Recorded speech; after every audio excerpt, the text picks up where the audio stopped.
d'huile de coco,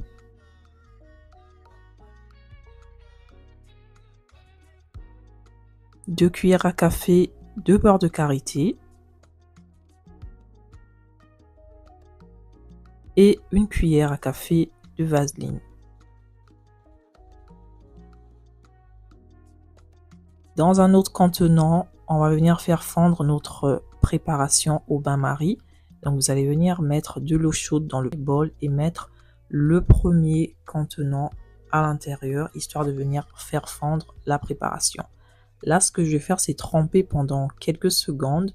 Ensuite, je ressors mon bol et je vais venir tourner juste avec la petite chaleur que j'ai pu avoir, parce que le but n'est pas d'avoir une texture huile, mais plutôt quelque chose qui aura quand même une petite consistance, comme vous pouvez le voir sur l'image. C'est pas une huile complètement fondue, vous voyez ce que je veux dire. Il faut que ce soit quelque chose qui ressemble plus ou moins à une petite bouillie comme ça. Voilà, parfait. Ensuite, dans un autre contenant, on va venir faire la petite préparation. Ensuite, je vais venir mettre du colorant alimentaire. Je reprécise, du colorant alimentaire rose. Je vais venir en prendre un tout petit peu, comme vous pouvez le voir sur les images, et je vais mélanger ça à l'huile de coco, histoire d'avoir une petite huile colorée pour pouvoir colorer la préparation de base. Vous pouvez partir sur du rouge ou sur du rouge ou sur un rose un peu plus pâle.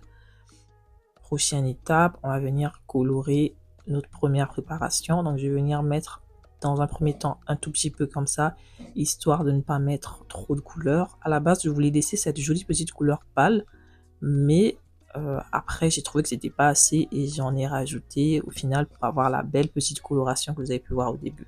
C'est très simple à mélanger parce que là on n'est que sur des matières grasses qui se mélangent super bien. Et en gros, voilà la jolie texture que j'ai obtenue, tellement agréable. Là, rien qu'à voir, ça me donne envie de goûter là. D'un petit contenant comme ça, au préalable nettoyer. S'il vous plaît, nettoyez bien vos ustensiles ainsi que vos mains. Je vais tout simplement venir le remplir de façon bien propre et jolie.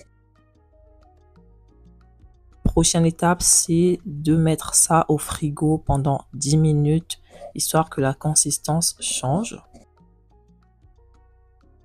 Une fois que c'est frais, voilà ce que ça donne. On a une belle